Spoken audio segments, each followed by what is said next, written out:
ព្រះបន្ទូលព្រះក្នុងគម្ពីរ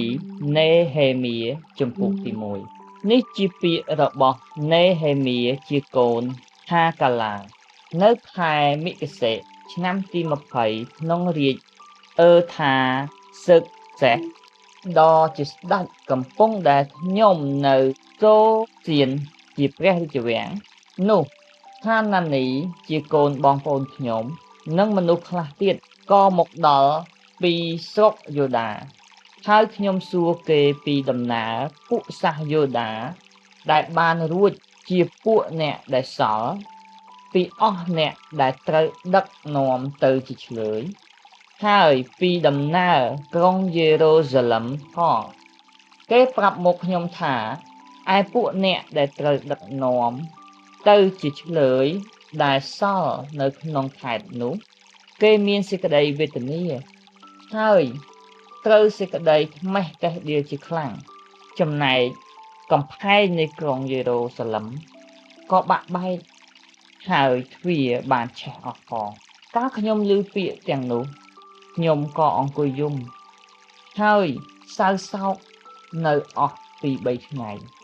ខ្ញុំក៏តមហើយអធិដ្ឋាននៅចំពោះព្រះនៃស្ថានសួគ៌ថាអោព្រះយេហូវ៉ាជាព្រះនៃស្ថានសួគ៌គឺជាព្រះដ៏ធំហើយគួរស្ងើចខ្លាចដែលរក្សាសេចក្តីសញ្ញា និងសេចក្តីសប្បុរសដល់អស់អ្នកដែលស្រឡាញ់ដល់ទ្រង់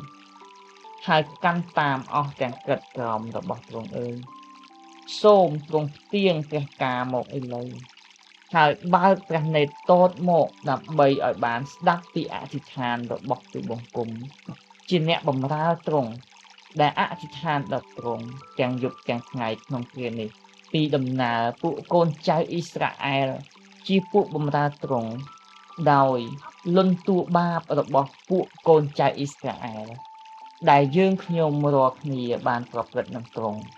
គឺទាំងខ្លួនទូលបង្គំនិងវង្សរបស់អាយកោទូលបង្គំបានធ្វើបាបផងយើងខ្ញុំបានប្រព្រឹត្តនឹងទ្រង់ដោយខូចអាក្រក់ជាខ្លាំងឥតរក្សាកិត្តក្រមសេចក្តីបញ្ញត្តិនិងសេចក្តីយុត្តិធម៌របស់ទ្រង់ដែលបានបង្គាប់មកដោយសារលោកម៉ូសេជាអ្នកបម្រើទ្រង់ឡើងសូមទ្រង់នឹកចាំពីព្រះបន្ទូលដែលទ្រង់បានបង្គាប់ដល់លោកម៉ូសេជាអ្នកបម្រើទ្រង់ថាបើឯងរាល់គ្នាប្រព្រឹត្តរំលងនោះអញនឹងកម្ចាត់កម្ចាយឯងឲ្យទៅនៅក្នុងអស់ទាំងសះតែបើឯងរាល់គ្នាវិលមកឯអញព្រមទាំងរក្សាហើយប្រព្រឹត្តតាមអស់ទាំងកិត្តក្រមរបស់អញវិញនោះទោះបើពួកនិរទេសរបស់ឯងបានត្រូវចាត់ខ្ចាយទៅនៅដល់ជើងមេឃបំផុតក៏ដោយគង់តែអញនឹងប្រមូលគេពីនោះនាំមកឯកន្លែងដែលអញបានរើសសម្រាប់ឲ្យឈ្មោះអញសន្ធិដ្ឋនៅវិញ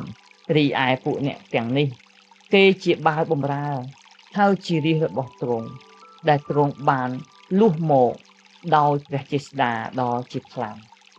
និងព្រះហស្ថដ៏មានឥទ្ធិឫទ្ធិអោព្រះអង្គម្ចាស់អើយសូមទ្រង់ផ្ទៀងព្រះការស្ដាប់ចំពោះសេចក្តីអធិដ្ឋានរបស់ទូលបង្គំនិងសេចក្តីអធិដ្ឋានរបស់ពួកអ្នកបម្រើទ្រង់ដែលកោតខ្លាចដល់ព្រះនាមទ្រង់ដោយអំណរហើយសូមចម្រើនដល់ទូលបង្គំជាអ្នកបម្រើទ្រង់ដោយប្រោសប្រទានឲ្យមនុស្សនេះមានចិត្តមេត្តាដល់ទូលបង្គំនៅថ្ងៃនេះរីឯខ្ញុំជាអ្នកថ្វាយពែនដល់ស្ដេច